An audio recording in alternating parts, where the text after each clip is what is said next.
உண்மையாக நடக்கிறவங்க தடைகளை சந்திக்கிறாங்க, நேர்மையாக நடக்காதவங்க நிம்மதியாக தூங்குறாங்க. எதனால இப்படி இருக்குது? எதனால அப்படி இருக்குன்னா, இந்த உலகத்தில் புண்ணிய கர்மா பாவ கர்மாங்கிற கணக்கு இருக்குது.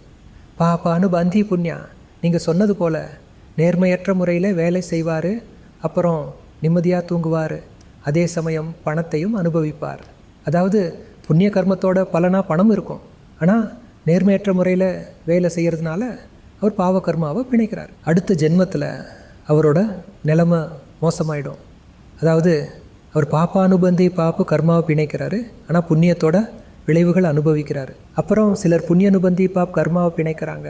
அதாவது வெளியில் அவங்களுக்கு சிரமங்கள் இருக்கும், ஆனால் திருப்தியான வாழ்க்கையாக இருக்கும். ஏழையாக இருக்கிறவங்க யாராவது வந்தாலோ இல்லை ஒரு நாய் வந்தாலும் அவர் அதுக்கு பாதி ரொட்டியாவது கொடுப்பாரு. அப்புறம் சன்னியாசியோ சாமியாரோ வந்தால் அவங்களுக்கும் 2 ரொட்டியை கொடுத்துட்டு அவர் பாதியை சாப்பிடுவார். ஆனால் அவருக்குள்ளே திருப்தி இருக்கும், மகிழ்ச்சி இருக்கும். அவருக்குள்ளே தர்மத்தை கடைப்பிடிச்சு நடப்பார், வெளியே சிரமத்தை அனுபவிச்சுட்டு இருப்பார். அது புண்ணிய அனுபந்திப்பார். சுயநலம் இல்லாமல் சேவையை செஞ்சும் மக்கள் நமக்கு பின்னால் ஏதாவது ஒன்று சொல்லிகிட்டே இருக்காங்க. ஆமாம், அப்படிதான் இந்த உலகமானது அப்படிதான் இருக்கும். நம்ம புரிஞ்சுக்கணும் நம்ம வாழ்க்கையை எப்படி வழி நடத்தி செல்லணும்னு, அப்புறம் மக்கள் சொல்கிறத சமாளிக்கணும்,